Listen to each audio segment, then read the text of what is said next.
Buenas tardes, ¿cómo les va? Mi nombre es Ramiro Gauna y hoy voy a estar moderando el evento que nos reúne como cada sábado. Les doy la bienvenida al octavo encuentro conversatorio para homenajes del 2021. Como bien algunos saben, el Club de la Libertad viene realizando homenajes todos los años. Tomamos referentes del pensamiento liberal de todos los tiempos y homenajeamos sus ideas teniendo en cuenta su natalicio. Les recuerdo que pueden solicitar un certificado que es gratuito para socios y con un costo de 200 pesos para los demás que no son socios. Los socios piden certificado con un formulario y el resto lo pueden solicitar mediante las redes sociales. También les recuerdo los beneficios que poseen los socios del club, como por ejemplo un 20% de descuentos en libros y en becas. El homenaje que nos convoca hoy, el día de la fecha, es nada más y nada menos que George Washington. Como todos los sábados a las 6 de la tarde nos reunimos y vamos a estar exponiendo a este gran prócer que tuvo alguna vez la historia. Voy a dar una breve introducción a Washington. Washington nació en 1732 en una familia de plantadores de Virginia. Aprendió la moral, los modales y el conjunto de conocimientos necesarios para un caballero de Virginia del siglo XVIII. Desde 1759, el estallido de la Revolución Americana, Washington administró sus tierras alrededor de Mount Vernon y sirvió a la Casa de Burgueses de Virginia. Casado con una viuda, Martha Dandridge Curtis, se dedicó a una vida ocupada y feliz. Pero al igual que sus compañeros plantadores, Washington se sintió explotado por los comerciantes británicos y obstaculizado por las regulaciones británicas. A medida que la disputa con la madre patria se agudizaba, expresó moderada pero firmemente su resistencia a las restricciones. Cuando el Segundo Congreso Continental se reunió en Filadelfia en mayo de 1775, Washington, uno de los delegados de Virginia, fue elegido comandante en el jefe del ejército continental.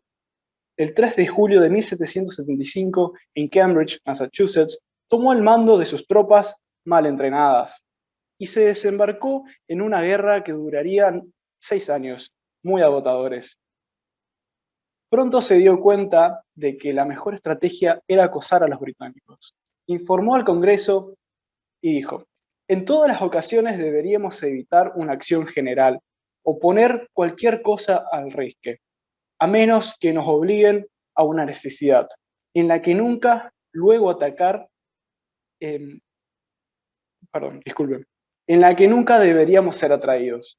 Las batallas subsiguientes lo vieron retroceder lentamente y luego atacar inesperadamente. Finalmente, en 1781, con la ayuda de los aliados franceses, forzó la rendición de Cornwallis en Yorktown.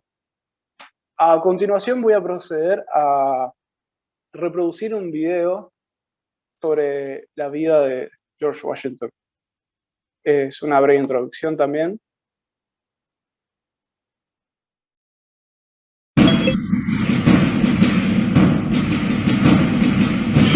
Entre 1775 y 1783, George Washington fue comandante en jefe del Ejército Continental durante la Guerra de Independencia de los Estados Unidos. Su liderazgo condujo a las fuerzas coloniales a triunfar sobre los británicos y su figura se erigió como la de un héroe nacional. En 1789, 2 años después de presidir la convención que escribió la Constitución de los Estados Unidos, fue electo primer presidente de la nueva nación. Con Washington a la cabeza, la independencia de Estados Unidos influyó en la emancipación de las nuevas repúblicas en Latinoamérica.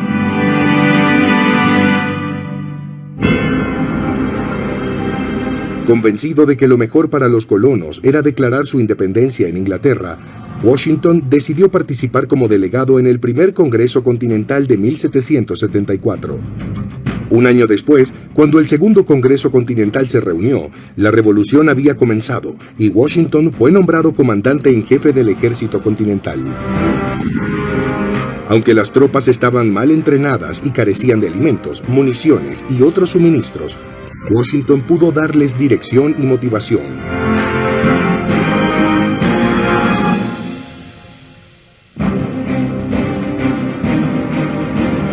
En octubre de 1781, con el triunfo independentista en la batalla de Yorktown, la guerra revolucionaria terminó y Washington fue declarado héroe nacional.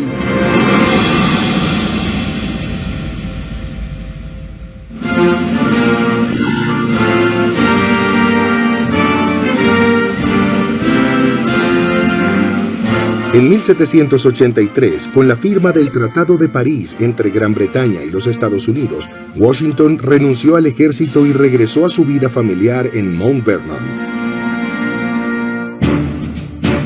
Sin embargo, en 1787 se le pidió que asistiera a la Convención Constitucional en Filadelfia y encabezara el comité para redactar la nueva Constitución. Allí, su impresionante liderazgo convenció a los delegados de que era el hombre más calificado para convertirse en el primer presidente de la nación. La primera elección presidencial se celebró el 7 de enero de 1789 y Washington ganó fácilmente.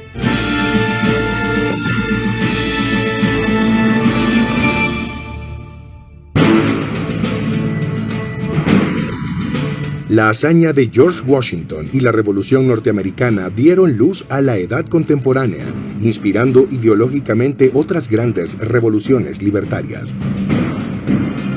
A principios del siglo XIX, la ocupación de España por parte de Napoleón provocó el estallido de revueltas en toda la América española. Los criollos ya habían constatado cómo Estados Unidos se había independizado de Inglaterra, una madre patria aún más poderosa que el debilitado poder español. Miguel Hidalgo y Costilla, padre de la independencia mexicana, dio inicio a la rebelión con un tratado que exigió el fin del dominio español, la redistribución de la tierra y la igualdad racial. Con la liberación de Argentina, Perú y Chile por parte de José de San Martín y la de Ecuador, Bolivia, Colombia y Venezuela por parte de Simón Bolívar, hacia 1818, gran parte del continente era independiente o se encontraba en estado de revuelta.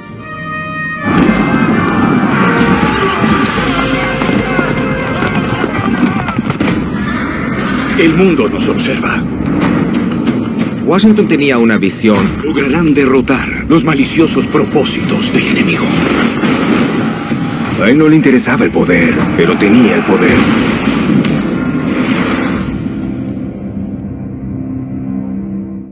Espero que les haya gustado el video. Bueno, hoy nos encontramos con los disertantes y ellos son Guillermo Busso, es un estudiante de licenciatura en Economía. Franco Rinaldi, licenciado en Ciencias Políticas. Y nuestro querido director, Alberto Medina Méndez. Cada disertante tiene 15 minutos, de los cuales pueden agregar 5 más para redondear o cerrar una idea. A medida que los disertantes van desarrollando sus ideas, pueden ir dejando sus preguntas o inquietudes. Así, en el final de las exposiciones, se abre el debate y se contestan. Guillermo. Buenas, un gusto tenerlos acá presente para esta charla. Voy a tratar de resumir en estos 15 minutos, a ver si se puede, tratar de entender un poco la persona que fue George Washington, porque podemos tener una idea endiosada del primer presidente de los Estados Unidos de América como un prócer inmutable, lejos de toda debilidad o error humano, pero la historia nos demuestra que eso no fue así. La gente lo considera un monumento, pero para comprenderlo realmente tenemos que verlo como una persona. Cuando comprendamos el hombre que subyace abajo del mito, será una fuente de inspiración y poder, porque nos será alguien más cercano. Bueno, como ya dijo en la introducción acá el estimado, él nació el 22 de febrero de 1732 a orillas del río Potomac. Era una familia muy británica, que había llegado a fines del siglo XVII y se asentó en Westmoreland, Virginia. Ahí el padre Agustín, el padre de Washington, pudo amasar una gran fortuna y comprar inmensas cantidades de tierras, a las cuales él era un hombre ambicioso y se educó en Londres. Y bueno, luego contrajo matrimonio con Gerard Butler, en el cual tuvo 4 hijos y luego enviudó. Luego, por segunda nupcia, contrajo matrimonio con Mary Wall, quien era miembro de una familia respetada de Virginia, y le dio otros 6 hijos, entre ellos George. Para entender un poco más cómo su persona fue mutando a lo largo de su vida y formando su carácter, debemos remontarnos un poco a su infancia. Él pasó por adversidades muy grandes de chico ya. La primera de ellas fue la muerte de su padre a los 11 años. Y pasó a ser algo así como el cabeza de familia. Él junto a su madre se tuvieron que hacer cargo de su estancia de tabaco que tenían. Y él debió formarse realmente en Londres como sus 2 medio hermanos mayores, pero esto nunca ocurrió. El joven Washington le afectó rotundamente esto en su vida, porque él era una familia adinerada, pero no era de las principales de Virginia. Entonces, por ser desafortunado y no contar con una formación oficial o regular, esto a él personalmente le afectó. La formación que él tuvo fue la experiencia y la realidad. Se dice que John Adams se educó en Harvard, que Thomas Jefferson en College on William and Mary, y George Washington fue a la guerra, básicamente. Esa fue su educación. Poco se sabe de la temprana adolescencia de él, pero al igual que Barack Obama o Gerald Ford, fue criado únicamente por su madre. A veces se subestima el impacto que tuvo, pero fue una gran figura para él. Mary Wall Washington era una mujer de carácter muy fuerte y centrada, profesional, inteligente y ambiciosa, a la que tuvo que manejar todo el patrimonio que le quedó al enviudar. Esta le inculcó estructura, carácter, conocimientos y, algo muy importante, la confianza en sí mismo. No le dio nunca margen para holgazanear porque estaba a la par de todos trabajando en la hacienda. Y él no tardó mucho en darse cuenta de que en la vida tenía que valerse por sí mismo. Le enseñó a guardar autodisciplina y a ser muy estricto consigo mismo. Ahora, él tenía muy grandes aspiraciones que para un colono americano eran difíciles de cumplirlas. Él quería formar parte del ejército británico y ser un oficial del ejército británico, tanto así que lo reconozcan en Londres. Ese era su ideal. En 1754, el hombre que se convertiría en padre de su país es un simple colono americano aún, que viste por primera vez la casaca roja y se encuentra en una misión al servicio del rey Jorge II. Washington era coronel del regimiento de Virginia, con solo 22 años. No tenía ninguna experiencia militar, ni liderando hombres. Y se encuentra en este momento de la historia, hay que recordar, de que antes de la guerra franco-india, ya había conflictos en lo que era la frontera británica. En estos territorios conocidos como Ohio Country, en una conjunción de 3 ríos, el principal, el río Ohio, actualmente donde se ubica la ciudad de Pittsburgh.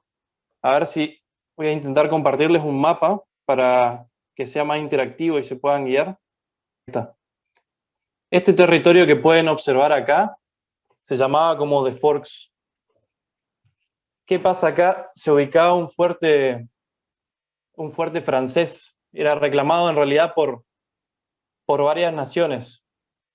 Primero que nada, los franceses, el Imperio francés, las 4 naciones iroquesas y Gran Bretaña.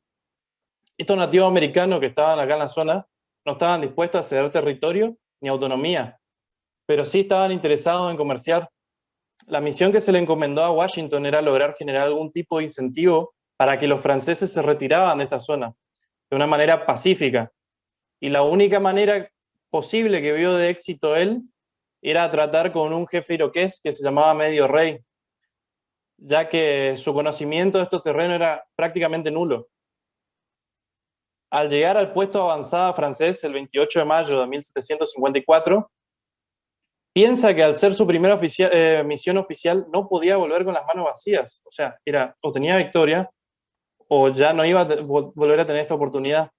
En este momento de la historia todavía no se había declarado la guerra, la guerra franco-india. Él decide atacar esta guarnición francesa y no estaba al tanto que no solo era una guarnición, sino era una delegación diplomática. Cuando Medio Rey mata justo a él, justo enfrente de él, a Joseph Coulomb Jumombi, perdón por la pronunciación, para él pasó por su cabeza que fue una gran victoria, pero en realidad fue un gran fiasco. La carta que poseía Jumombi afirmaban que era un cuerpo diplomático y llevaban un mensaje al gobernador de Virginia, así que Washington habría cometido un error muy grande de abatir a una guarnición diplomática, y las normas de guerra en esa época eran muy estrictas. Y él las incumplió, y pudo haber sido algo fatal que podía terminar siendo colgado. Y bueno, esto fue uno de los momentos más escandalosos de su vida. Rápidamente él, para proteger su reputación, después de que él sabía que faltó a estas normas, escribe 3 cartas al gobernador de Virginia, Robert E. Weedy. En una de ellas expresa: distinguido señor, le aseguro que lo ocurrido estaba muy distante de mis planes. Su primer impulso fue justificar sus acciones, argumentando que fue culpa del francés el no haber mostrado que era una delegación diplomática. Generalmente tenían banderas o alguna insignia que demostraba tal cosa. Y en su segunda carta le expresa que si los prisioneros decían algo contrario a esto, que no le creyese. Rápidamente escribió una tercera que decía que tenía la sospecha, o más bien la certeza, de que eran espías y no que ellos tuvieron que actuar de esa manera por esta razón. Lo cual, en esta ocasión, el gobernador de Virginia confió en Washington y no pasó a mayores.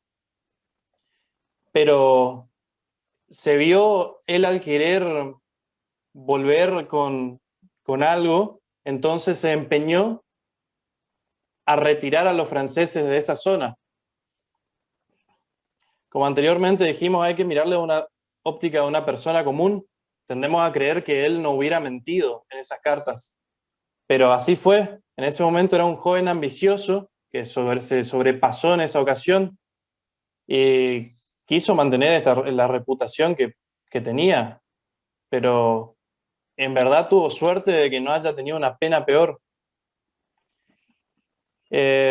Dado por entendido que estos enfrentamientos con los franceses iban a seguir, porque los franceses no se retiraban de la zona y cada vez avanzaban más, peca de vuelta de intrépido. Acá, como les puedo mostrar en el mapa, estaba algo que se llamaba Fort Duquesne, que era el puesto de avanzada francés, que se construyó como una fortaleza tal cual. Y él los franceses buscaban vengarse de Washington por lo que había hecho. Y él pide el apoyo de 100 regulares británicos. Regulares eran soldados rasos. Con lo que suma un total de 400 hombres para hacerse frente a la venganza francesa. Y construyó un fuerte muy improvisado que lo llamó Fort Necessity, que reflejaba su desesperación el nombre. Era un fuente de madera no más de grande de 15 metros de diámetro y no tuvo el tiempo de despejar el terreno. La ubicación era pésima. Bueno, entonces él se trincheró ahí y en todo momento esperó a que lo ataquen. Finalmente, el 3 de julio de 1754, atacan el fuerte improvisado. Y hasta último momento él se jactaba de que podía hacerle frente a los franceses, que lo superaban en número. Para su sorpresa, los franceses lo controlaban completamente a la situación y estaban decididos a dejar en evidencia lo que había hecho Washington. Luego de muchas horas de combate y Washington perdiendo, se le dio la oportunidad de parlamentar. Los términos eran la rendición oficial. Se le envió a los británicos, pero Washington no sabía leer francés. Y el traductor que tenían era un holandés que entendía poco y nada. Con lo que pudieron entender, este holandés no le pudo advertir lo que realmente decía en los términos de rendición. Y se le permitió a Washington volver con sus hombres y regresar a Virginia.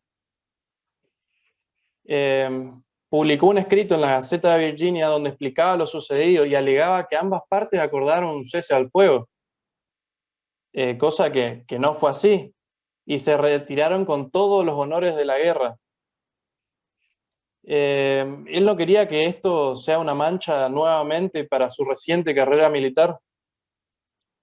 Pero para su sorpresa, una gran parte de Virginia lo queda viendo como un héroe. Meses más tarde, los franceses publicaron la rendición que firmó Washington y él negó completamente lo que decían los franceses.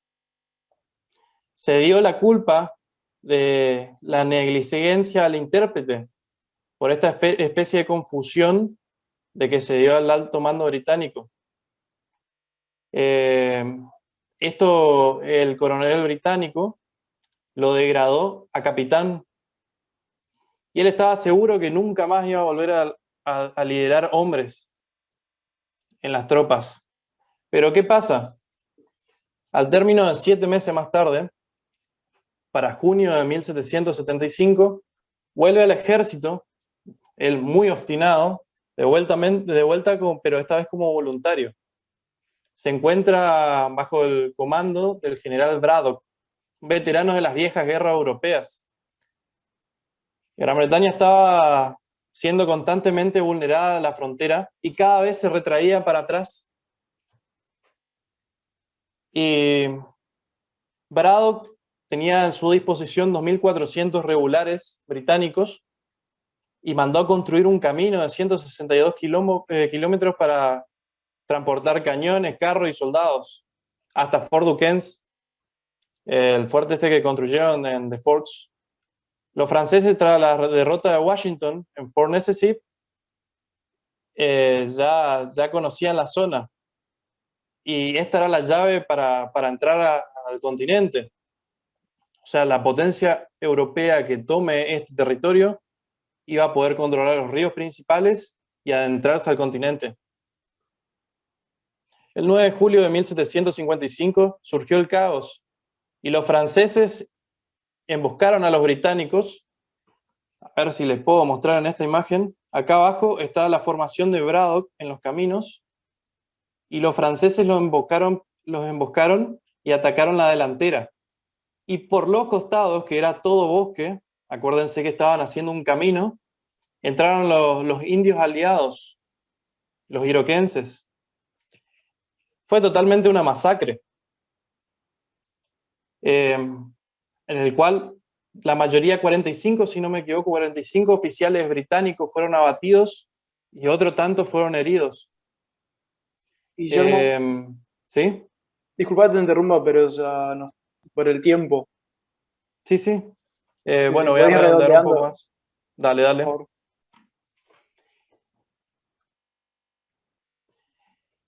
Fueron abatidos y en este caso Washington tuvo la suerte de estar en el momento y lugar justo. Braddock, en su lecho de muerte, le cede el mando y le pide que retire sus tropas con el menor daño posible, porque acuérdense que eran 2.400 regulares británicos, eran un montón. Entonces logra con éxito esta retirada a Washington y en Virginia todo el mundo escribe del americano que logró este éxito militar, del menor daño. Y como era americano en las colonias, empezó a tener mucha fama. Tanto así que después de la retirada, el gobernador de Virginia, Robert Dinwiddie, le ordena formar una cuadrilla militar para hacer la milicia de Virginia.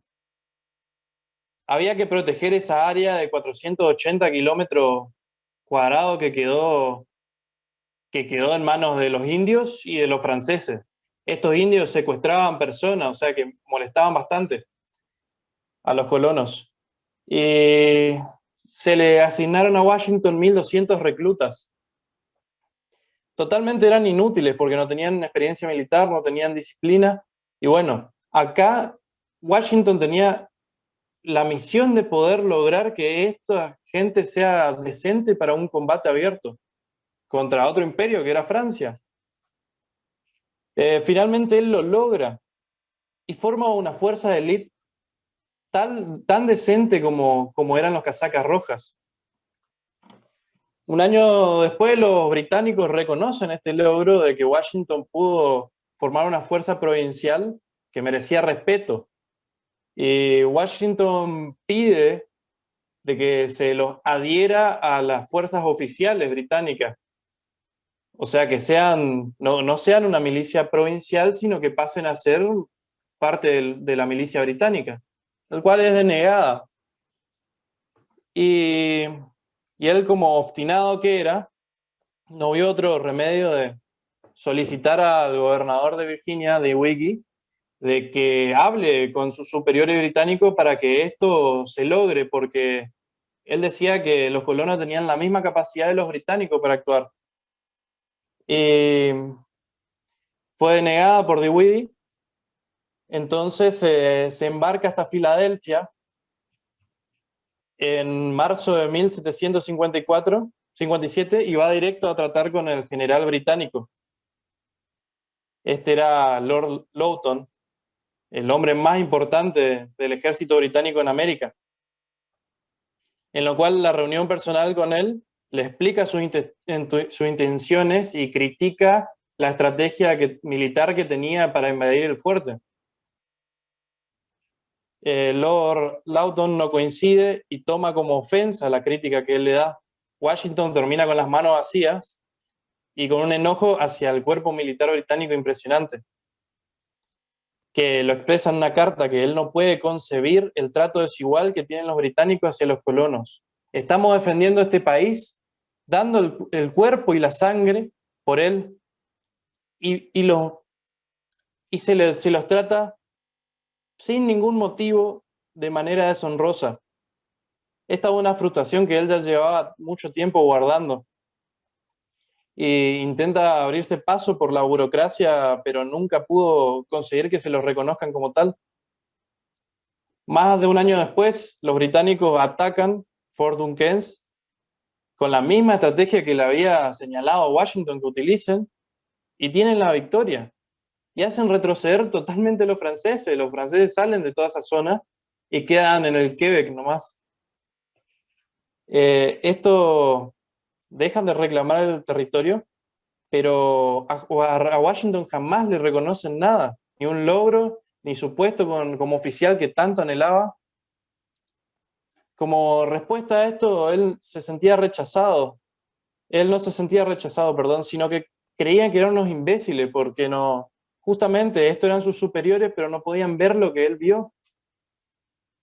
Y Washington no tuvo más remedio que renunciar al cuerpo militar británico y nunca jamás va a volver a usar un uniforme británico. Jamás se va a convertir en el oficial británico, que será su sueño. Pero a partir de acá va a comenzar su propio camino de gloria, que consiguiendo por sí mismo lo que los británicos se lo negó y dando libertad y autonomía a su propia gente, siendo el padre de América. Gracias. Perfecto, muy buena exposición. Muy, muy, muy, muy retenido, la verdad. No conocía ese punto de vista. Creo que acá la mayoría tampoco conocía ese punto de vista. Y eso sobre George Washington. Bueno, ahora le queremos dar la palabra a Franco Rinaldi. Si Franco se encuentra. Ahí está. ¿Cómo estás, Franco? Acá estoy. ¿Me escuchan bien? Perfecto, se te escucha de Bueno, 10. bueno, me alegro. Perdón que estoy un poquito despeinado. Bueno, buenas tardes para todos. Yo simplemente hoy, en el homenaje de serían algo así como 189 años, ¿no? del nacimiento de Washington, me parece que el video de presentación es un muy buen resumen de muchas cosas que simboliza Washington para el, digamos así, para el sentido común, que incluso que no tiene demasiada aproximación histórica, y como me parecía a mí que sin saber demasiado en profundidad de qué iba a hablar mi antecesor, ni cómo va a ser el cierre, pero me daba la impresión de que una cosa que me parecía podía ser interesante y al mismo tiempo incluso que nos sirve para pensar nuestro tiempo, y si queremos exagerar un poquito más, podemos pensar nuestro tiempo y nuestro país, sin que eso tenga que ser en última instancia un fin último de esta exposición. Lo que yo sí tenía como un poco de ganas era contar qué es lo que me parece a mí como muy relevante de Washington en términos, si ustedes quieren, de teoría política, pero de teoría política no como algo circunscripto a la academia o a la universidad, sino como algo aplicado a la vida cotidiana, a la instrucción cívica y a la praxis política general en todo nuestro tiempo y en aquel tiempo, pensándolo como algo muy relevante en términos de cuál fue el origen que, si ustedes quieren, tiene el republicanismo occidental, el republicanismo democrático occidental. Y para eso tomo un solo texto que simplemente se los cuento para los que están acá hoy presentes y para toda la posteridad, que vean esto en repetido, que pueden buscar el texto, porque es un texto que, como todos los textos que están en las librerías presidenciales, en las bibliotecas presidenciales, es un texto gratuito que se consigue. No sé si está en español, pero hay un texto muy importante y muy interesante, yo diría breve, de unas 40 y pico de páginas, escrito por George Washington, en verdad escrito por George Washington, y él dice que es en coautoría con Hamilton y Madison, dos de los autores de esa obra muy impresionante, que es El Federalista, que, si ustedes me permiten, es una obra fundamental de la teoría republicana moderna, muy importante para la ciencia política y una guía muy importante para muchos partidos políticos liberales y sobre todo con fuerte ahínco republicano en todo Occidente y diría más allá también, que es el farewell. Cuando en 1796 Washington decide, hay una cosa muy impresionante, ¿no? Porque hago esta subordinada. Todavía hoy, los que seguimos con mucha atención, por ejemplo, las noticias de los Estados Unidos, las noticias políticas de los Estados Unidos, vemos que todavía hoy sigue siendo una noticia cuando, por ejemplo, un senador o un representante, lo que sería el equivalente nuestro a un diputado, dice no va a perseguir la reelección en el cargo. Bueno, en 1796, después de 7 años al frente de la presidencia y como primer presidente de los Estados Unidos, George Washington, decide que no va a seguir siendo presidente. Él dice en su farewell speech, en su farewell address, que no lo leyó nunca él en público. Esto también es muy importante, porque es como ponérsela abajo, ¿no? Es como ponerse detrás. Es como no hacer un ejercicio egocéntrico ni narcisista, sino que él se pone atrás. Él dice, dejo esto, y él deja eso y es entendido como un testamento político en su farewell address, cuando él decide en 1796 que no va a seguir al frente de la Casa Blanca. Les recuerdo, para quienes no saben, que en aquellos años, por supuesto, de hecho, hasta Franklin Delano Roosevelt, no existía la limitación que existe hoy de los 2 mandatos y a la casa, ¿no? Hoy un presidente de los Estados Unidos, después de Franklin Delano Roosevelt, se hizo la enmienda constitucional, y después de Franklin Delano Roosevelt, que fue 4 veces electo presidente de los Estados Unidos, hoy un presidente entra a la Casa Blanca, puede ser reelecto una vez, o puede ocupar un segundo mandato en otra oportunidad, y se va a la casa y se terminó. Y se terminó su vida como servidor público máximo del país, que es el servicio como presidente de los Estados Unidos. Y a mí me parece, incluso quisiera tomar algo del video que cuenta una infidencia, lo habíamos visto durante la semana, lo que íbamos a exponer hoy, porque me llamó mucho la atención. Hay algo que dice ese video que es muy cierto, que es, dado el contexto, estamos hablando de los 1700, estamos hablando del siglo XVIII en los Estados Unidos, efectivamente Washington podría haber sido rey, y él decidió no ser rey.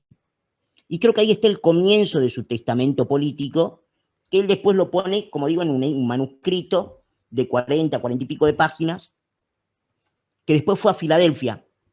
Yo justo ahora tengo puesto una remera de Filadelfia que compré en Filadelfia cuando fui incluso al museo donde, digamos así, está el origen de la Unión Americana, ¿no?, de los Estados Unidos. Y en ese texto, bueno, es muy rico en términos de su pensamiento político, de su pensamiento ético, de su pensamiento moral, pero a mí lo que me interesa mucho es que efectivamente cuando Washington decide no proseguir al frente de la presidencia de los Estados Unidos y le da paso a lo que después fue la presidencia de John Adams, lo que él está diciendo, efectivamente, la presidencia estaba bajo ataque en los Estados Unidos. Después, durante los años 1800, como todos sabemos, Estados Unidos tuvo una guerra civil, pero estaba bajo un ataque la presidencia porque la presidencia en los Estados Unidos en aquellos años no era lo que después supo ser, y en todo caso fue lo que fue gracias a la defensa extrema y muy consistente y muy potente que hicieron personas como Washington de la autoridad presidencial y de la necesidad de la presidencia como baluarte y como piedra angular de la posibilidad de sostener la independencia de Europa, del Reino Unido, de Gran Bretaña, sostenido en el tiempo. Y eso lo hace con una manera que es precisamente diferenciarse de la monarquía, porque lo que había hecho, de lo que él había sido parte, él dice, creo que después en el farewell, en un momento dice, en su discurso de despedida, dice, creo que después de 45 años de servicio público, me merezco mi descanso. Y claro, lo contaba recién mi antecesor, parte de sus 45 años de servicio público fueron efectivamente forjar una independencia de los regímenes monárquicos, no solo de Gran Bretaña, sino de los regímenes monárquicos. Porque lo que tenía en mente Washington, al igual que Madison, que Hamilton y que otros federalistas, era un régimen republicano que tuviera un anclaje muy importante en cosas que incluso llegan hasta hoy a la materia de la discusión política, y por eso les digo que incluso tiene mucha actualidad y mucha vigencia, en mi opinión, por supuesto, que es básicamente un fuerte subrayado sobre la libertad, sobre la necesidad de la libertad. El discurso de despedida, el farewell address de Washington, es un discurso en donde él promueve las asociaciones, pero dice, el Estados Unidos, para que pueda ser una nación pujante, poderosa, y él habla del norte, del sur, del Atlántico y del oeste, dice, tiene que tener una administración nacional fuerte y poderosa. Pero ojo, en lo que siempre está pensando Washington, que es por eso tiene coautoría con Madison y con Hamilton, es en la doctrina del federalista. ¿Y cuál es la doctrina del federalista a la cual George Washington ascribe o suscribe? La de un poder limitado, la de un poder estatal limitado. Lo que Washington piensa, si ustedes me permiten, no es que el Estado es la solución de los problemas. Lo que Washington está pensando es que el Estado puede organizar esa solución de los problemas, pero que la libertad está siempre por encima del Estado, y sobre todo lo que está pensando, que eso para los anglosajones es muy relevante, es que la libertad individual y la capacidad de asociación de las personas, y el emprendimiento, y el comercio, y la actividad económica, y la libertad de expresión, está siempre por encima del gobierno. Y eso me parece de extremada relevancia, porque han pasado más de 200 años y sigue teniendo mucha vigencia. La vigencia que tiene eso es formidable porque, digamos, básicamente lo que dice es, la autoridad presidencial es muy importante, necesitamos una unión nacional que esté por encima de los intereses particulares, que esté por encima, y él dice una cosa muy importante, ¿no? Él dice, los intereses sectoriales amenazan a la unión as a whole, ¿no? Amenazan a los Estados Unidos como unidad. Por eso él dice, tiene que haber una administración nacional. Él cree fervientemente en una administración nacional, pero lo que él dice, esa administración nacional no puede nunca avanzar sobre las libertades. Y hay una cosa, y acá yo creo que es donde se resume, si ustedes me permiten, como una tríada en donde él apoya su espíritu republicano y su doctrina republicana, que es en el control del poder. ¿En qué está pensando Washington cuando incluso escribe ese farewell address, ese discurso de despedida, y él lo escribe como testamento político? Washington, cuando finalmente, después de 8 años al frente del gobierno de los Estados Unidos, lo que él dice es, yo quiero dejar un testamento político, no para defender solamente mi gestión y qué es lo que hice, sino lo que él dice es, quiero inspirar al futuro, quiero inspirar a las generaciones futuras, qué es lo bueno, qué es lo deseable, qué es lo necesario. Y entonces una de las cosas que él dice, que a mí me parecen fundamentales de ese formidable discurso, que después cuento algún detallecito histórico más de ese discurso, porque es un testamento político de envergadura en los Estados Unidos, y se convirtió en un testamento político de envergadura porque fue muy utilizado en los momentos en donde la Unión Americana estaba al borde de la crisis que podía haberlo llevado a una disolución, que él dice, tiene que haber equilibrios de poderes. ¿Cuál es la teoría republicana a la cual suscribe, promueve, apoya y él cree imprescindible de la nación y la unión en libertad y que promueve en última instancia la felicidad de los individuos? El equilibrio de poder. ¿Y él en qué está pensando cuando piensa en el equilibrio de poder? Está pensando en poderes con capacidad de controlar al poder del gobierno, y al poder del gobierno, no solo el poder del gobierno central, sino a los gobiernos estatales. Y él está pensando, creo yo, obviamente por influencia de Madison y de Hamilton, obviamente está pensando en un poder judicial muy, muy poderoso, en el sentido más importante que él le añade y que él le deposita a la justicia. Él dice que la justicia tiene una función fundamental, y él dice que es una función que también deben custodiar todos los ciudadanos del país, que es el control de la Constitución. Él dice, sin Constitución no hay país. De hecho, hay un párrafo muy interesante también, que él dice, y algo que es muy conocido, creo yo, hoy en día, pido perdón por si tengo demasiado microclima en ese sentido, que son las enmiendas constitucionales. Entonces, ellos pensaron que para no reformar la Constitución, porque dicen, no hay que reformar la Constitución, hagamos enmiendas. Si hay algo que necesita corrección, porque la Constitución, dice Washington, que había sido, como el video de presentación también lo cuenta muy bien, no lo voy a repetir yo, pero él había sido parte de la construcción y de la redacción de la Constitución, de hecho presidió eso, la Comisión Constitucional, lo que sería nuestra Convención Constituyente. Él dice, la Constitución no es perfecta. No hacía falta que lo aclare Obama. Washington ya sabía que la Constitución de los Estados Unidos no es perfecta.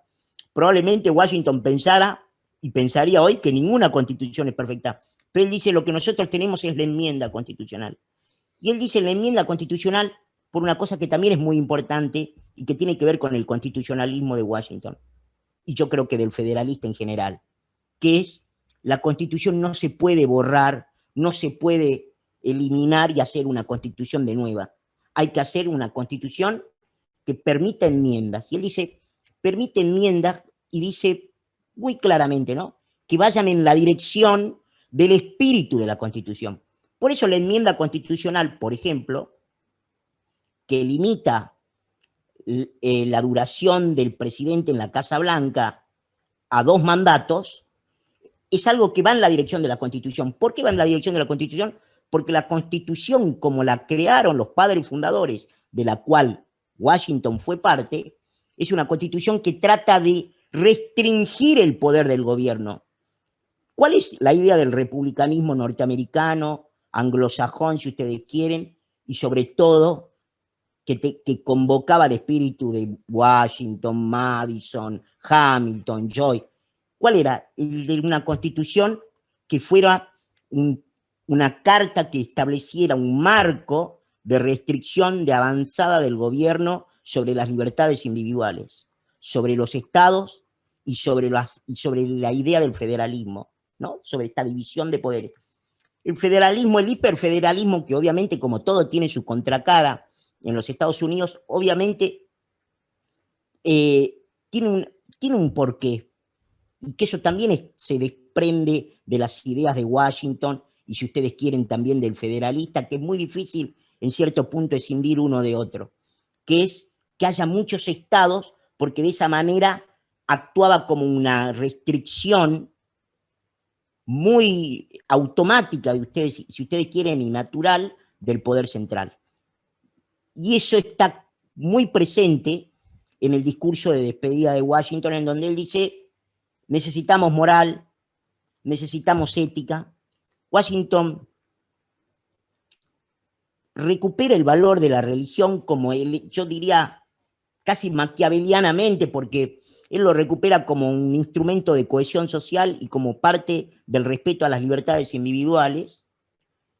Y por sobre todas las cosas, lo que a mí me parece que Washington en lo que estaba pensando era en la defensa de la autoridad presidencial. Él dice, la autoridad presidencial es muy importante. La autoridad presidencial es necesaria y un país grande, poderoso, como los Estados Unidos, necesita un presidente fuerte y poderoso y que pueda gobernar esta Unión Americana, pero tiene que tener mucho control y tiene que tener mucho control del poder, y para eso está pensando en un esquema muy, muy, muy republicano que incluso no sobrevive hoy en muchos países del mundo y que en muchos otros incluso está en discusión.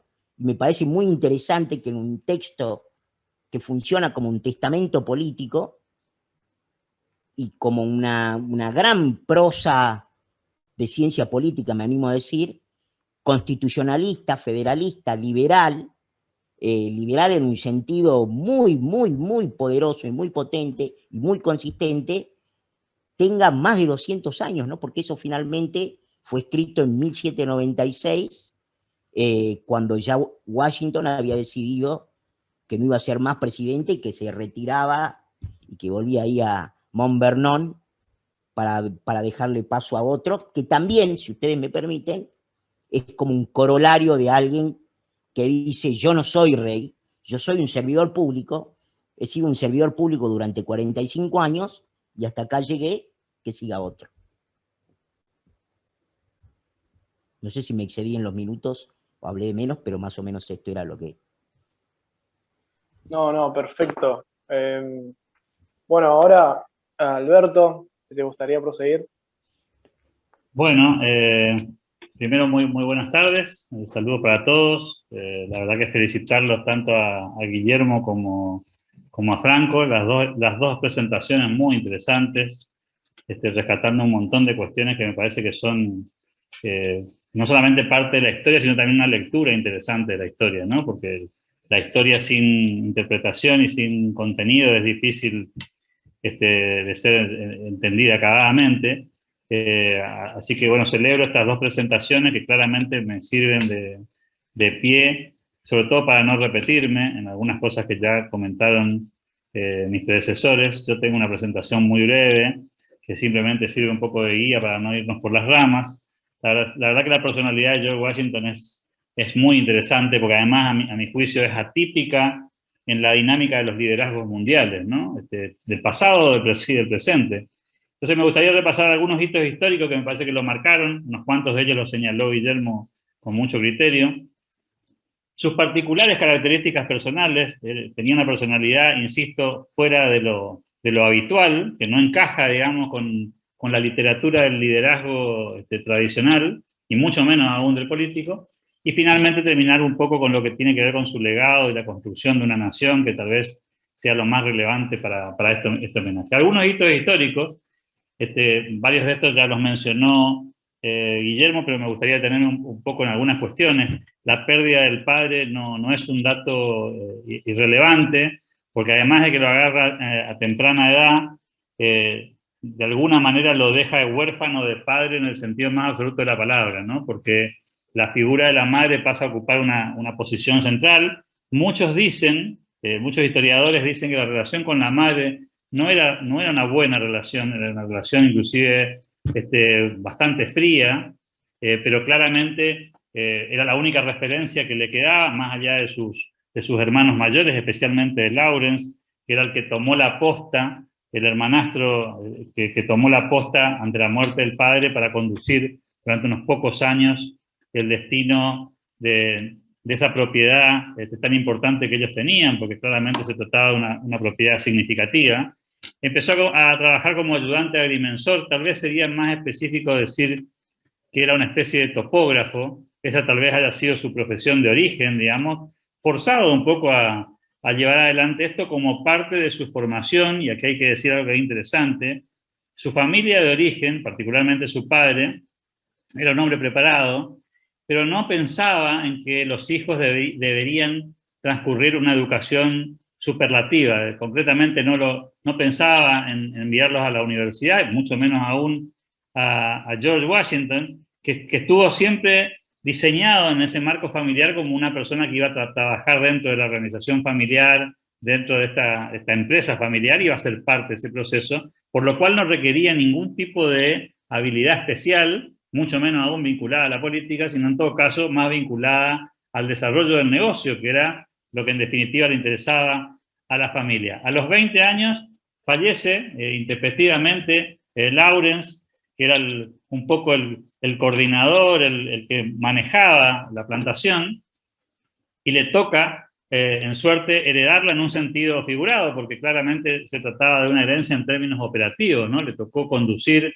ese proceso. Recordemos, lo dijo hoy Guillermo, él era hijo de un segundo matrimonio del padre, de la segunda tanda junto a otros tantos hermanos, y había hermanos anteriores a él, entre ellos el fallecido, y tuvo que liderar ese proceso a los 20 años. Digo esto para ubicarnos en tiempo y espacio, estamos hablando del siglo XVIII, a los 20 años probablemente con poca y ninguna experiencia, y al muy poco tiempo inicia lo que podríamos denominar su vida militar. Esto también se contó un poco antes, esa vida militar que lo apasionó durante algún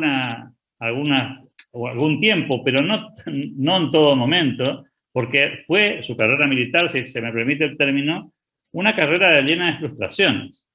De hecho, la historia dice que tuvo más derrotas que victorias, y que tuvo más sinsabores que alegrías. De hecho, la mayoría de los historiadores coinciden en que nunca fue un gran militar, en ningún momento de su tiempo. Nunca fue un gran estratega en términos militares tampoco. Y empezó a caminar esta vida como militar, entre comillas, joven, y finalmente, digamos, me parece que un primer hito importante en su formación como líder es que lo designan al frente del regimiento de Virginia a sus 23 años porque fallece quien lideraba en ese momento ese regimiento de Virginia. Es decir, no es una designación necesariamente por sus talentos, sino en todo caso porque era el segundo en la línea de sucesión de un ejército que, hay que decir también, era absolutamente irregular, sin una formación profesional. Este antecedente iba a ser clave para lo que finalmente le tocaría unos años después en el proceso de la independencia americana. En 1758, con 26 años, se retira del ejército. Lo contó hoy Guillermo. Yo solamente agrego un dato ahí, que son las motivaciones, además de las frustraciones que contaban hoy, las motivaciones que lo hacen pensar que debe salir de la milicia, ¿no? Y esto tiene que ver con que en el fondo él estaba convencido que no iba a poder hacer carrera allí, que no existía ninguna posibilidad de desarrollo dentro del ejército inglés y que los británicos no le darían oportunidad a un colono de desarrollarse dentro de sus filas como una persona de gran jerarquía. Esa mirada sobre la imposibilidad fáctica de llevar adelante alguna de sus ideas y la sensación de que iba a ser expulsado sistemáticamente de esa chance, hizo que decidiera volver nuevamente a su hogar y retirarse totalmente de la actividad militar, sin saber lo que vendría, por supuesto, después. Se casa con esta mujer, una viuda, con 2 hijos, imaginémonos la época. Algunos historiadores cuentan que Washington probablemente haya sido infértil, ¿no? Que no haya podido engendrar hijos, pero tomó los hijos de este matrimonio, de Marta, que era viuda, y después sus nietos, como su gran familia. Una familia que tomó como propia, a la que dicen fue muy dedicado y se encariñó mucho, no solamente con su mujer, sino también con los hijos y los nietos que le dio la vida. También fue un dato determinante en su formación, de la formación de su carácter, por todo lo que tuvo que llevar adelante como joven, y en este caso como marido de una mujer que venía de una posición importante, pues ya era una mujer adinerada. Recordemos que la familia de Washington tenía ciertas propiedades, pero no era una familia, digamos, rica, ni mucho menos superposicionada, mucho menos aún el mismo George, ¿no? Fue miembro de esta Cámara de Burgueses, que era una especie de cámara colonial que había en Virginia. Esto también fue determinante en su formación, porque allí es donde, en definitiva, despunta el vicio de los acuerdos y de la construcción de los consensos, ¿no? Entendamos que el papel que tenían ese tipo de cuerpos colegiados era relativamente débil, pero allí es donde empieza a entender, bueno, los excesos del poder de la corona, cómo avasallaban o pasaban por arriba a los proyectos económicos y empresariales de la época, y él se convierte sin querer en una especie de defensor acérrimo de estos derechos y en un referente para muchos de sus pares que también lo posicionan políticamente sin que, y hay que decirlo, él haya tenido una formación política que no tenía y una formación intelectual que tampoco tenía. Si bien era una persona, creo que esto no se contó, dicen que escribió varios miles de cartas. Creo que ninguno de nosotros estaría en condiciones de seguirle el ritmo a eso que escribía Washington. Muchas de las cosas que escribía, así como contó Franco, no se publicaron y quedaron allí como parte de una especie de tesoro personal, pero escribía y escribía y escribía, escribía a sus familiares, escribía a sus amigos, escribía para él mismo. Y eso me parece que también lo ayudó a desarrollar ideas en esa especie de perfil bajo que tenía en la vida cotidiana y en la vida familiar, sobre todo, George Washington. La matanza de Boston es en 1770, el famoso motín del té en 1773, esto lo pongo como un dato de la época, porque en 1774, cuando se organiza el primer Congreso Continental, está en línea con lo que él viene discutiendo en Virginia en relación a los ataques de la corona británica hacia los negocios de las colonias. Y en ese primer Congreso Continental, básicamente lo que se hace, además de enojarse un poco con el rey, es hacer una especie de lista, de un memorial de agravios que sienten los colonos desde la corona británica, que es el antecedente más potente de lo que luego sería el segundo Congreso Continental, que es el que le da nacimiento, ante el silencio de la corona británica, ante la falta de respuesta por los permanentes reclamos de las colonias, a la formación primero del ejército y luego el proceso independentista que tiene Estados Unidos. En 1776 es nombrado como jefe del ejército continental, un ejército obviamente de gente muy disfuncional, mal vestida, informal, sin preparación, mal alimentada, casi caótica, absolutamente desordenada. Es decir, no hereda precisamente un ejército regular, sino justamente lo inverso, ¿no? Un montón de gente inclusive que tenía rencillas internas entre grupos de ese ejército, pero él soñaba, por la experiencia previa que tenía, en que ese ejército informal se convirtiera en un ejército eficiente, y tenía un poco el sueño, que también lo veía lejano, de que se convirtiera en un ejército profesional. Es decir, él pensaba que podía, con su experiencia anterior, tratar de forjar un grupo de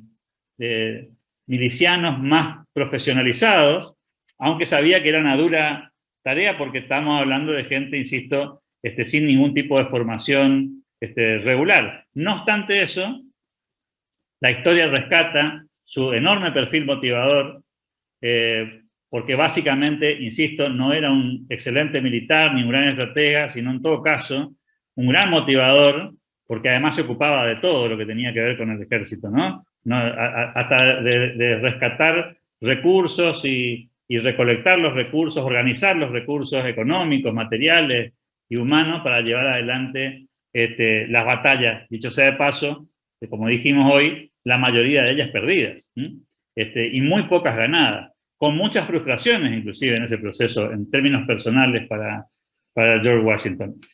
¿Por qué cuento esta parte de la historia? Porque creo que esto determina un poco su carácter y su personalidad para lo que le toca después de este proceso independentista, que es el presidente de los Estados Unidos.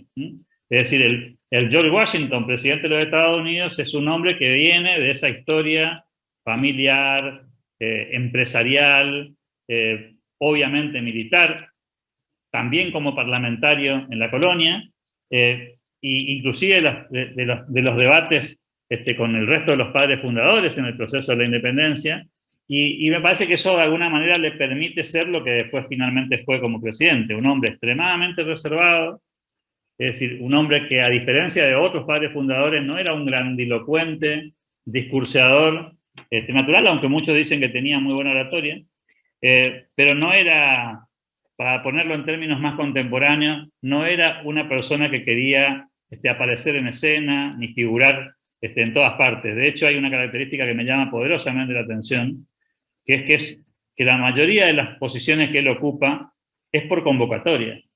Es decir, no es un hombre que se propone ser tal cosa o hace campaña para hacer tal cosa, sino que en todo caso está ahí parado en el lugar exacto, en el momento exacto, y es respetado por el resto de los actores de la época para ocupar las diferentes posiciones que le tocó ocupar, desde las que ocupó en Virginia a las que luego ocuparía en el ámbito de la construcción nacional. Un hombre tremendamente prudente, prudente en su acción militar, prudente en su acción política, y cuando digo prudente me refiero a esa capacidad que tenía para saber cuándo irse. Y esto aparece en varios momentos de su vida, en cada regreso a su vida familiar, en cada retiro del ejército, que tuvo varios, en cada retiro de la política, que también tuvo algunos. Es decir, es una persona esencialmente prudente. Bueno, hay una famosa historia que creo que Guillermo contó parte de una especie de retirada para no exponer a sus soldados a una derrota segura. Es decir, es un hombre que tiene la prudencia como una virtud. Decían que era muy serio, un hombre en general con gesto adusto, y que además era muy serio en sus compromisos. Cuando se comprometía a hacer algo, involucraba, digamos, todo lo que eso significa. Hay una famosa anécdota en la que le toca en suerte administrar una tropa, y él dice: voy a poner mis recursos y mi fortuna personal para alimentar este proceso de construcción del ejército. Es decir, no se trata de un hombre que solamente habla, sino que además se expone físicamente primero y se expone patrimonialmente también en sus convicciones, ¿no? Esta es otra virtud que le destacan muchos historiadores. Era un hombre constante, era un hombre disciplinado, lo era para su trabajo profesional, pero fundamentalmente lo era como militar y luego como político. Un hombre de costumbres y de hábitos rutinarios, de respetar ciertas reglas, y además un hombre muy apegado a la ley como concepto, y fundamentalmente un hombre íntegro, con valores, equivocado y a veces, y acertado en otras ocasiones, siempre muy respetuoso de sus propias convicciones, y de mantener eso como una matriz. Este es un dato que no quiero dejar de destacar. ¿No? Además está decir que la casa esa que se ve atrás es la de Mount Vernon, ¿no? Afortunadamente tuvimos la oportunidad de estar ahí. Nos estamos quedando sin voz. Bueno, no era un intelectual, sino en todo caso un pragmático. A diferencia de los otros padres fundadores, que sí eran más intelectuales, muchos de ellos, no todos, caso Jefferson, el caso Adams, caso Franklin, este era un hombre más de acción que de gran despliegue intelectual. No obstante ello, en sus cartas se ve claramente la capacidad que tuvo para aprender esto, ¿no? Es decir, sin haber ido a escuelas sofisticadas, ni haber tenido acceso a material gigantesco, sí, evidentemente era un hombre con formación pragmática. Y creo que lo más interesante de su personalidad es que es un constructor, es un gran edificador, es un hombre que reúne consensos, que consigue, inclusive hay varias anécdotas interesantes en esto, en su segunda presidencia, bueno, todos saben que fue elegido presidente por unanimidad, hubo un enorme acuerdo en esa primera designación. La segunda designación, él no quería ser presidente, otra vez insisten, de hecho Jefferson es probablemente el que más haya insistido con que él debía continuar al frente. Las vueltas de la vida hacen que en el gabinete ese convivan Alexander Hamilton y Thomas Jefferson, que eran parte de un mismo equipo, pero que tenían visiones diferentes, y que cuando fue el tiempo de la exacerbación de la Revolución Francesa, tuvieran opiniones disímiles Hamilton y Jefferson, y que ese debate en el gabinete de George Washington culminara con la necesidad de que el presidente tomara alguna posición. Y si bien Jefferson había sido su primer promotor para que él siguiera en la presidencia en su segundo mandato, y pese a los intentos de George Washington de sostener la armonía dentro del gobierno, en este ejercicio que tan bien manejaba de mantener los equilibrios, bueno, esa rivalidad termina con la decisión de George Washington yendo por el camino de la neutralidad en el proceso europeo, que era la posición que promovía Alexander Hamilton y no Thomas Jefferson. De hecho, este tipo de situaciones y cierta simpatía de Washington con los británicos en ese lío hizo que Jefferson se fuera del gobierno y de alguna forma pasara a ser parte de la oposición, si se me permite el término, a pesar de su vínculo previo con George Washington. Pero intentó mantener esa armonía mientras pudo y sostener esa dinámica. Bueno, finalmente eso tuvo un desenlace, pero es un buen ejemplo de cómo intentaba armonizar. Fue muy voluntarioso para aprender. La mayoría de los historiadores rescatan su actitud de escuchar. Lo hacía en tiempos de su acción como militar, lo hizo en tiempos de la presidencia. Era una persona que le gustaba escuchar puntos de vista diferentes y no tenía problema alguno en reconocer que su punto de vista no era el adecuado cuando así lo consideraba. Por supuesto, en otros casos defendía su visión, pero es una rara avis en la política de aquel tiempo y diría yo también de este tiempo. Y un último dato que no quiero dejar de decir antes de pasar a su legado es que siempre fue convocado. Es decir, siempre estuvimos frente a un hombre que fue convocado para liderar el ejército, fue convocado en Virginia, fue convocado en su familia para hacerse cargo de la plantación, fue convocado como presidente de la nación una vez, dos veces, y una tercera, esto que contaba hoy Franco, ¿no? Muchos dicen que la inspiración de la 22ª enmienda en los Estados Unidos tiene que ver con las dos presidencias de Washington y esa negación a ocupar la tercera. Contó también Franco hoy, hubo algunos cercanos a Washington que lo querían convencer de que tenía que ser rey, que podía ser el monarca, digamos, de esta nueva unión, y sin embargo él tenía una marcada resistencia a cualquier cosa que significara vulnerar esta especie de equilibrio, y por eso no acepta el tercer mandato. Se sentía, hay que decir que George Washington era un hombre esencialmente enfermo, tenía muchas enfermedades que cíclicamente le aparecían, y estaba bastante cansado a la finalización de su segundo mandato, quería volver a su casa y compartir con su familia los últimos años de vida, que por cierto fueron muy pocos después de la finalización de ese mandato. Su legado y la construcción de la nación, 3 párrafos para terminar la presentación. Primero, él tenía una visión política sobre el vínculo entre la colonia y la corona que fue mutando. no es cierto que él haya sido un independentista en el sentido absoluto de la palabra. Él era de los hombres que creía que en los comienzos de los conflictos había que buscar un acuerdo con la corona y que se podía seguir adelante con ese formato por algún tiempo, pero claro, a un poco de andar, primer Congreso Continental de por medio, silencio de la corona de por medio, entendió que eso tenía una vida útil que había terminado, que el ciclo de la relación de la corona británica con las colonias tenía que cambiar de formato y que el camino hacia la independencia era irreversible. Este es un cambio de posición que los historiadores marcan muy bien en la vida de Washington, que fue parte de un aprendizaje respecto a que, bueno, evidentemente si no tenemos plafón para otra cosa, vamos por otro camino. La otra convicción interesante de su legado es la relación que él concebía entre el ejército y la autoridad civil. Él entendía que el ejército debía estar supeditado a la autoridad civil, que el ejército era un ejército que servía a la organización, en este caso, en su versión más moderna, a la construcción de una nación libre y que debía estar supeditado. Hay un dato muy curioso en la historia americana, George Washington es el último comandante del ejército en términos exactos, digamos, ¿no? Porque claramente Washington fue designado, inclusive post-mortem se definió que nunca más ningún presidente americano iba a ser designado como general de todo el ejército americano, así que es un título que él ostenta y que no tiene ningún paralelo posterior.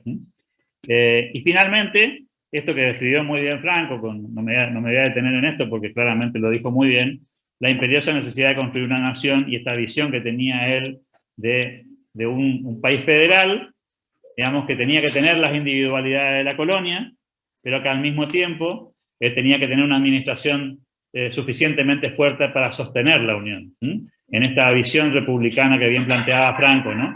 Entonces, en ese punto me parece que es interesante mostrar cómo funciona la visión política republicana de George Washington, que claramente dejó un legado gigantesco en términos de lo que vendría después, ¿no? Una especie de huella sobre la cual no había que salirse, que era un país con una administración fuerte, pero suficientemente federal como para que los estados individuales pudieran crecer. De hecho, muchos estados surgieron a partir de las presidencias de George Washington. Por mi parte, nada más, y quedamos seguramente abiertos para la discusión.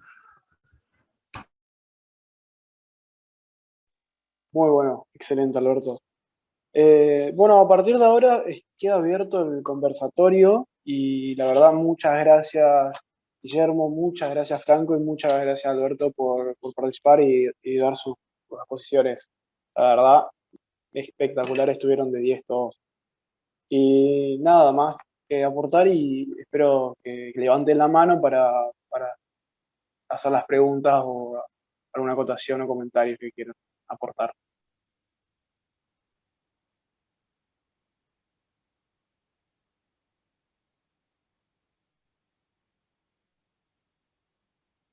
También si algún orador quiere aportar algo, que les parezca interesante sumar como anécdota, bienvenida.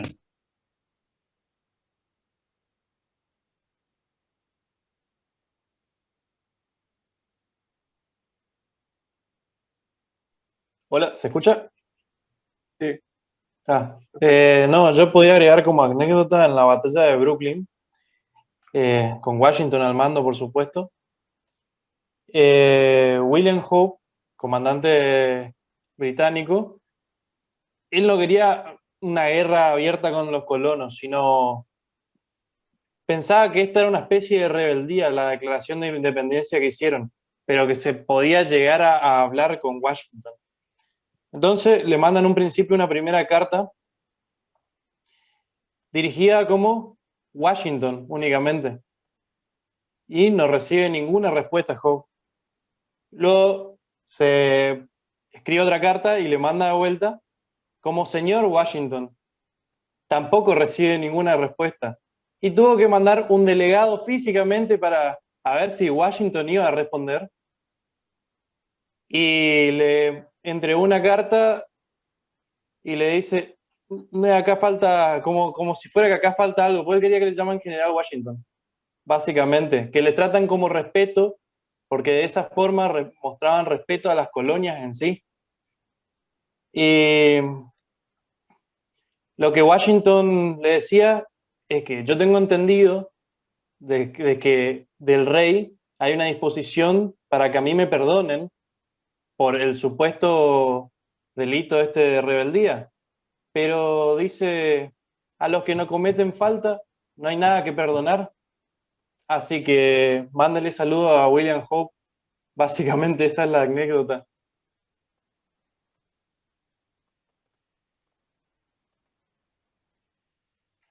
¿Alguien le gustaría aportar algo más?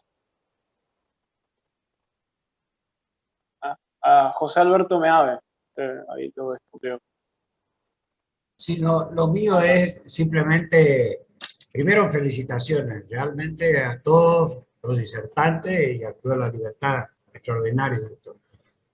Hoy en algún momento Franco, mientras comentaba un poco ese legado que deja Washington, dijo que iba a comentar, ahora después dos anécdotas o algo así. No sé si no las escuché o no en el transcurrir se pasó y no las dijo. Eso nomás, pero no una exigencia, sino por ahí es mi error de no haber escuchado. No, contesto. Efectivamente, después me quedé pensando que se me pasó y no conté. Igual eran dos cosas muy sencillas y casi como apostillas o nota de pie, que allá por el año 1860, cuando Estados Unidos estaba a punto de entrar en la guerra civil, los defensores de la autoridad presidencial y de los Estados Unidos, como ya estaban concebidos en ese entonces y que eran hijos del primer gobierno y de la primera presidencia que inaugura Washington, Adams, después viene Jefferson,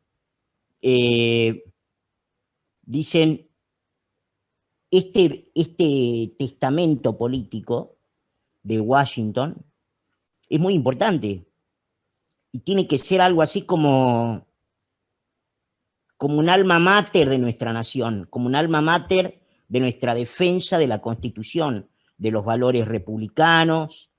Bueno, hay muchas cosas, ¿no? Obviamente hay una mirada que recién se desprendía de lo que exponía Alberto, de la mirada que tenía Washington, que era bastante, digamos, esa neutralidad que efectivamente generó esa división con Jefferson y que terminó con la salida de Jefferson del gobierno de Washington, y que le hace alguna referencia a eso en el texto que yo estoy comentando hoy, de 1796, inclusive porque él dice, yo ya no quería el segundo gobierno, él ya dice eso, yo no quería el segundo gobierno, pero me pidieron, me insistieron, etcétera, etcétera. Pero ahí también se traduce esa mirada que él tenía en tanto político, y que él decía, digamos, Washington, ¿en qué estaba pensando? Estaba pensando en una nación embrionaria que necesitaba enfocarse en sí misma en términos de libertades económicas, civiles, y que tenía mucho para crecer desde la constitucionalidad, desde los valores de la república, desde los valores del contrapeso del poder. Él estaba pensando en la idea del republicanismo, esto es muy importante, como el esquema de división de poderes, como contrapesos de poderes. En eso está pensando Washington cuando él decide no ser un monarca también. Él quiere que Estados Unidos no sea una monarquía, que sea un poder controlado, un poder subdividido, porque el poder subdividido es más difícil de establecer regímenes autoritarios o dictatoriales o monárquicos.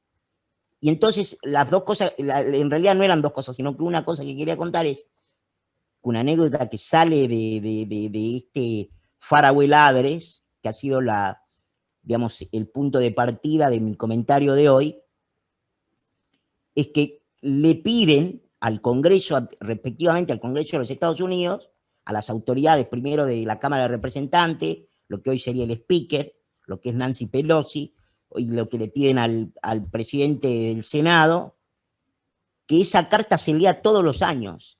Y a partir de esos años se empezó a leer todos los años, no como un homenaje ya a Washington, sino como una declaración de principios del gobierno de los Estados Unidos diciendo, nosotros estamos reunidos bajo estos principios, bajo estos valores. Vieron que en las cortes en los Estados Unidos dicen, in God we trust, ¿no? Que es en Dios confiamos. Bueno, eso está, digamos, se intentó que eso sea un valor norteamericano, ¿no? El valor norteamericano, que es un texto, que es un testamento político del primer presidente de la nación, y que dice esto para reafianzar el valor de la unidad.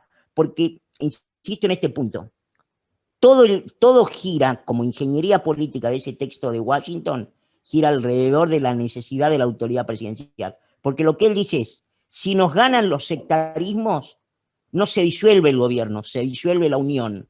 Y en eso estaba preocupado Washington. Pero obviamente eran preocupaciones que acá tanto Guillermo como Alberto han explicado mucho mejor que yo, que tienen que ver con el contexto histórico de Washington, pero lo trascendental para mí de eso es que excede largamente el proceso histórico que, como bien contó también creo Alberto, lo excedió en su vida, porque Washington no vivió mucho más después de que dejó la presidencia.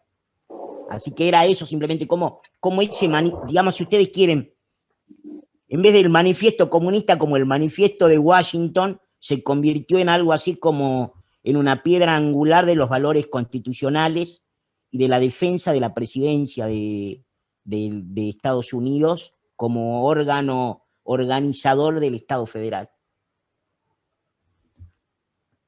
Gracias, José.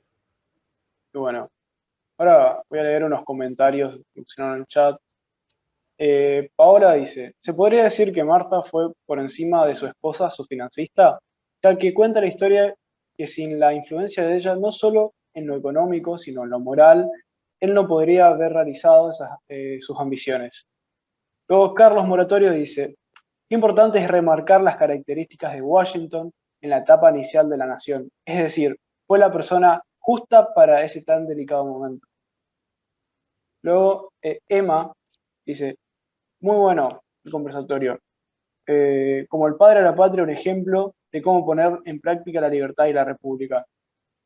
Ahora, no sé si alguien quiere contestar alguno de los comentarios o podemos pasar a Marco, que tiene la mano levantada y quiere hacer una pregunta. Por eso. ¿Procedo, Ramiro? Sí, dale. Por ahí capaz la pregunta la que voy a hacer esté mal planteada porque no lo conozco tanto a Washington, sí, más bien leí sobre los padres fundadores, pero la pregunta es esta. Los padres fundadores que escribieron el borrador llamado el Federalista, y que fue el borrador de la Constitución, y que eran unos constitucionalistas, unos republicanos en última instancia, pero cuando nosotros miramos desde 1776 la historia de los Estados Unidos, ya para 1850 lo tenemos a un Henry David Thoreau que se está quejando de los impuestos, por ejemplo, de la guerra que se estaba haciendo contra México, ahí Santa Anna estaba invadiendo en el Álamo y todo lo demás.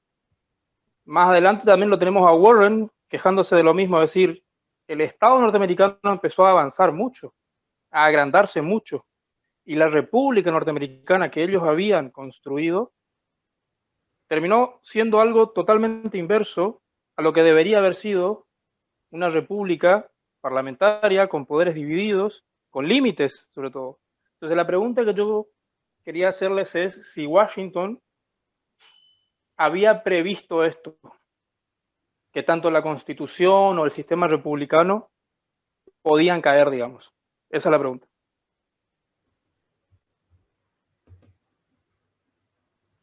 No sé quién quiere contestar. Conteste. Sí, adelante. Conteste Alberto. No, adelante, Franco, adelante. Yo tengo no, dale, en serio.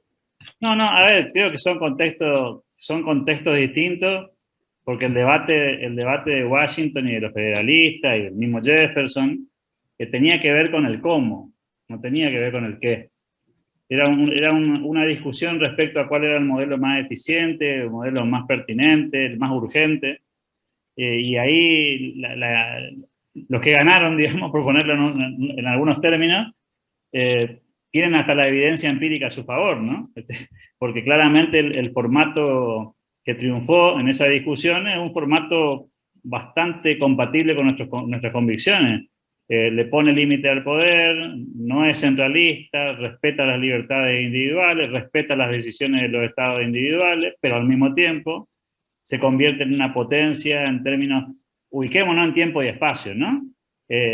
Había potencias mundiales y los conflictos no se dirimían en una embajada, los conflictos se dirimían militarmente.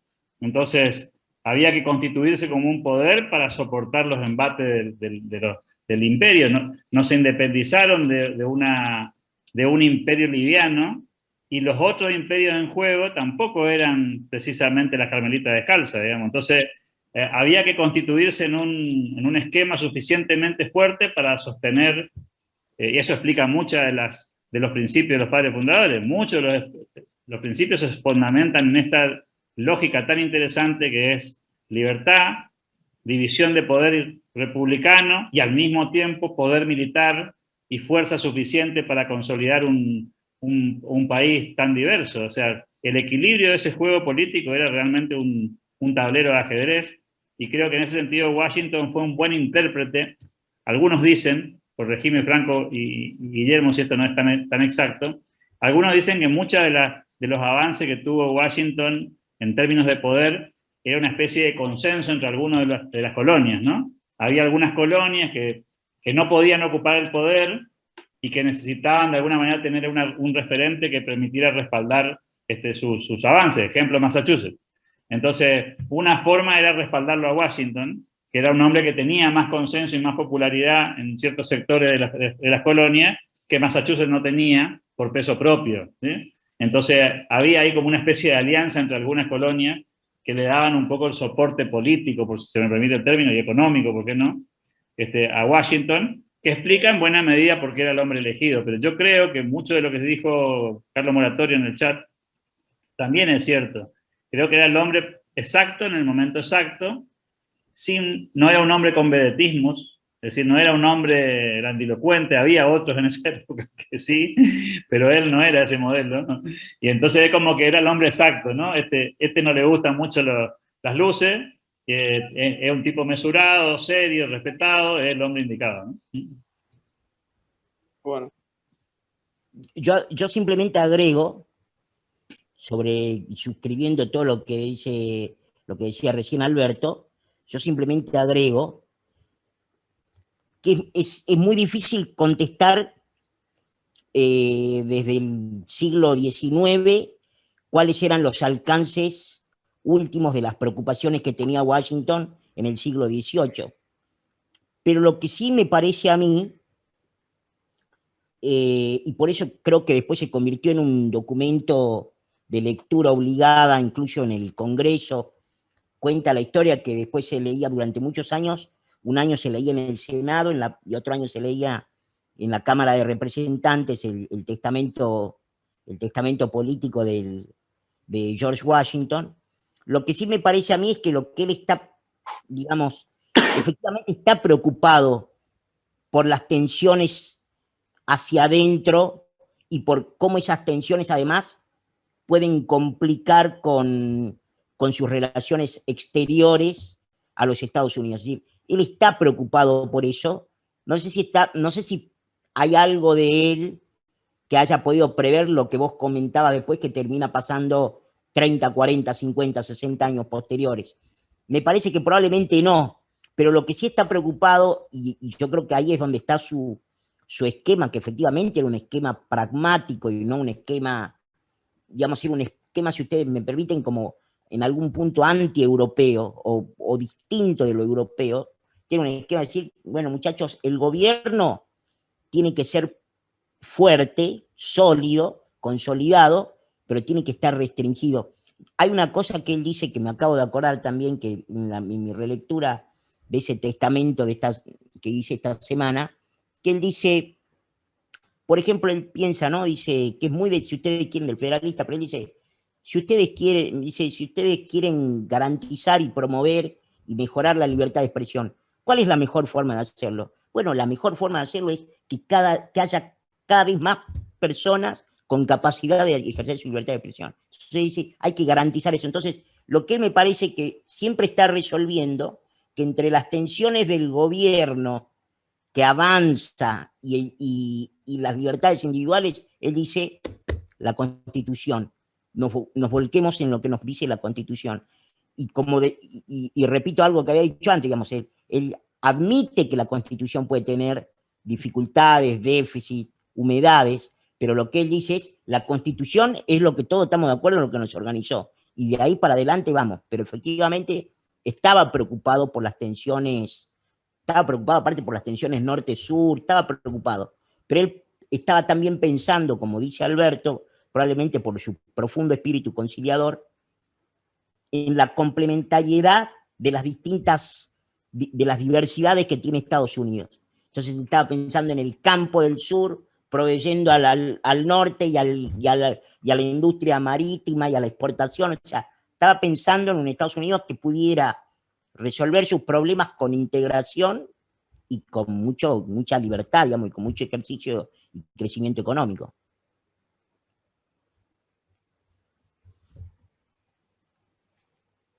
Bueno, lo vi justo a Enrique que levantó la mano. ¿Podía hacer su pregunta?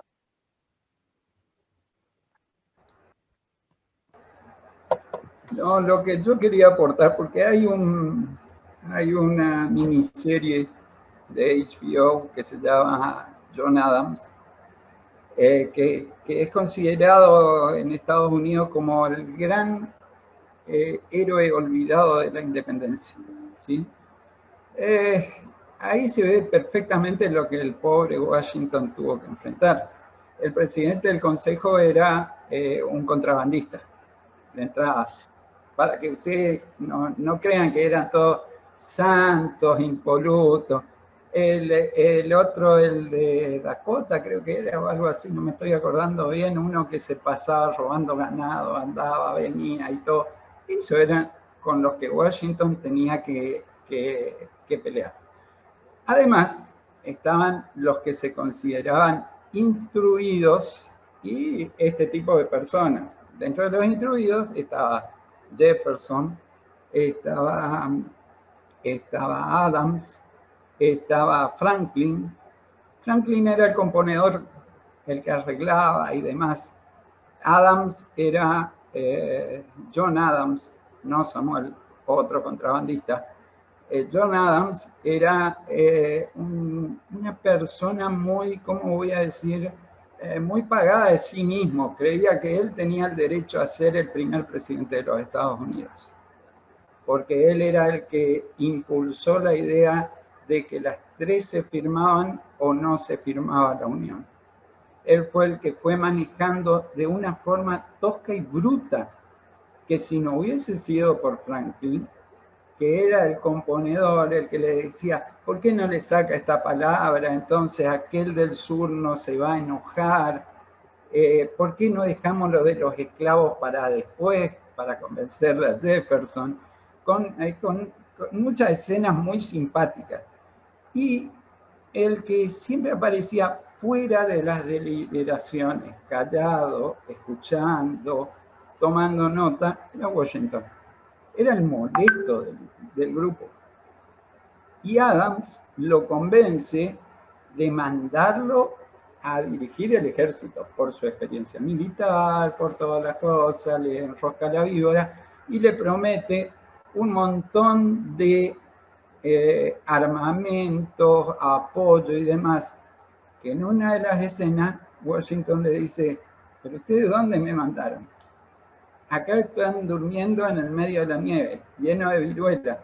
No hay rifles, no hay fulminantes, no hay pólvora. O sea, la figura de Washington tiene una característica muy importante en lo que fue la independencia de los Estados Unidos. No sé si tanto militarmente, porque si no se hubiese conseguido los acuerdos con Francia y demás, si no hubiese estado Inglaterra en todos esos conflictos, esos frentes de conflicto abiertos con otras potencias europeas, Estados Unidos no le ganaba la guerra a Inglaterra. Pero ni se acercaba a ensuciarle la bota a los casacas rojas. Pero creo que la gran capacidad que tuvo Washington, y que fue lo que hoy dijeron repetidas veces, fue la de motivar y la de conseguir que se logren consensos. Que se logren consensos.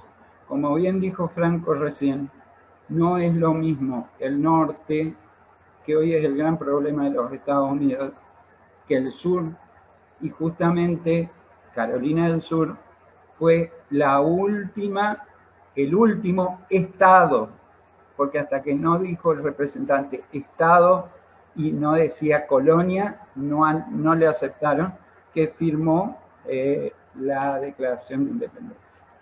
Entonces, Washington tiene quizás el gran enojo de Adams toda su vida, pese a que fue el primer vicepresidente, fue de que él se creía que él era el presidente. Por 2 o 3 razones. Por haber llevado adelante el consenso, corregido por Franklin y demás, y porque él consideraba que el originante y el que sufrió las peores consecuencias de la Guerra de la Independencia fue Massachusetts. Pero como bien dijo Alberto, Massachusetts no tenía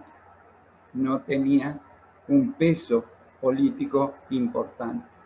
Inclusive es más, su vecino Nueva York se abstuvo en las votaciones, o sea, no dijo ni sí ni no. Entonces fueron 12 a favor y un indeciso.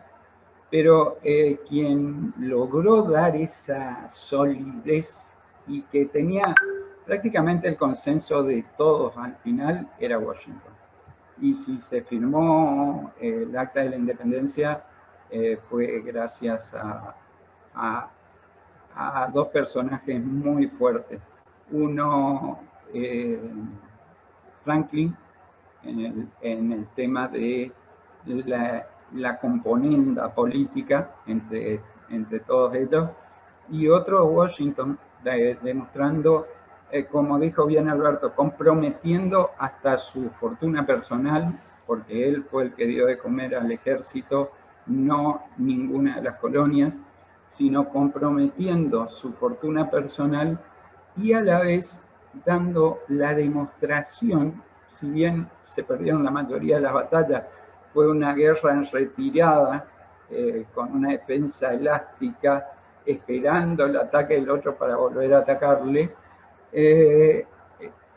dando la demostración de que el americano podía, de que tenía la fuerza para poder.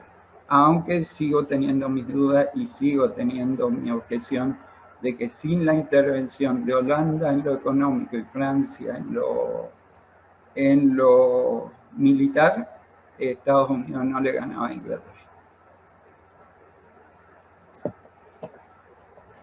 Totalmente de acuerdo con Enrique. Para agregar parte de eso, el primer Congreso Continental no tenía la capacidad de exigirle a los otros estados o colonias en ese momento de cobrarle impuestos para poder financiar la guerra, sino que Washington tuvo que poner parte de su patrimonio en eso, y además fue todo a pulmón. En los propios hogares no es que todo Estados Unidos en sí quería independizarse. En los propios hogares habrá habido peleas internas entre realistas y patriotas. No es que era totalmente unida la opinión. Y también, sí, totalmente de acuerdo, sin la ayuda de Francia y Holanda, pienso que habrá sido imposible. Es más, que en la batalla de Brooklyn, Inglaterra mandó 100 navíos a atacar Nueva York. No, o sea, nunca antes se había visto eso en la historia, una batalla así en América.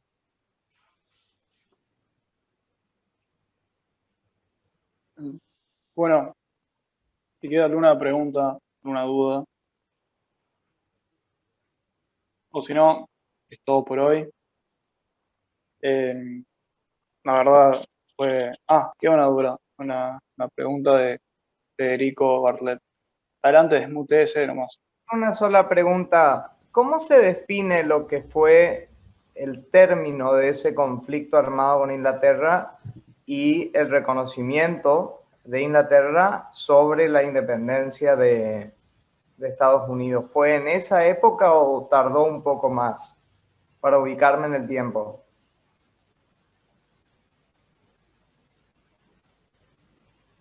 ¿Alguien le gustaría contestarle?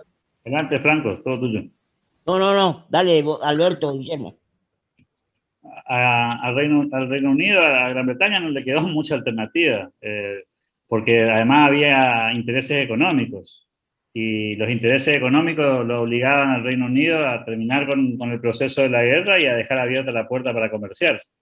Y eso era mucho más importante que el reconocimiento al país. Solventar la guerra también era inviable por los conflictos que también habían en Europa. No se olviden que las arcas del Reino Unido estaban muy lastimadas. Fue una de las causas justamente del ataque voraz de impuestos a las colonias y de restricciones comerciales, justamente para tratar de recaudar más y recuperarse de las guerras anteriores. Así que finalmente el reconocimiento del Reino Unido llega al punto tal que muchos recordarán que hubo un embajador, digamos, para el Reino Unido de Estados Unidos que tuvo que ir a conversar y a negociar con el rey, nada más y nada menos, y con los representantes del rey contra los que habían combatido. El rey que los había amenazado con colgar a todos los insurrectos, incluyendo todos los que después fueron presidentes, ¿no? O sea, todos los que estaban en el primer y segundo congreso continental. Así que sí, Gran Bretaña no tuvo... Gran Bretaña es tan o más pragmática que Estados Unidos en eso. Y lo que hizo fue, frente a los acontecimientos y dadas las circunstancias, avanzar al siguiente paso, que era el reconocimiento de la nueva nación. Enrique, desmutees más. Sí, lo cómico de este caso también, y que lo hacen más cómico en las películas y demás, le dan más arte, digamos, es que el que escribe el pedido al rey para que reconozca al Congreso y se pongan a conversar y pueda ver, el que lo escribe es Hancock como presidente, pero el que va dando la letra es John Adams.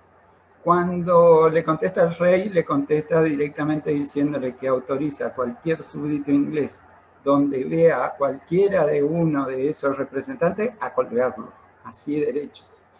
Y el que va a negociar con el rey que dijo que había que colgarlo por su carta, y que logra el reconocimiento, el principio de reconocimiento, de restablecimiento de relaciones y demás, es John Adams, que justamente fue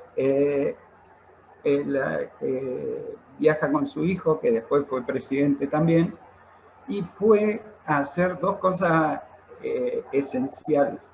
Una, ampliar el crédito de los cáqueros holandeses a la nueva nación para poder desarrollarse, y la otra, decirle al rey, bueno, rey, ahora vamos a hablar de nación a nación y vamos a sentar las bases de cómo podemos empezar a contribuir entre ambos y no a seguir peleando.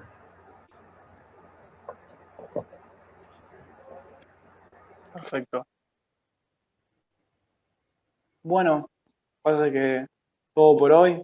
La verdad es un agrado tenerlos a semejante panel de disertantes. La verdad se merecen un fuerte aplauso, fue espectacular. Y nada más, vamos a dejar de dilatar un poco esto y los quiero invitar a todos a los próximos eventos donde se estarán homenajeando a José de San Martín y a Domingo Faustino Sarmiento. Como siempre, es todos los sábados a las 6 de la tarde. Y también los invito a que pasen por la página del club para ver el calendario y estén más atentos a las que se publicita en Instagram y en Facebook. Muchas gracias. Chao, gracias. Gracias a todos. Gracias a todos. Espero que hayan disfrutado. Excelente.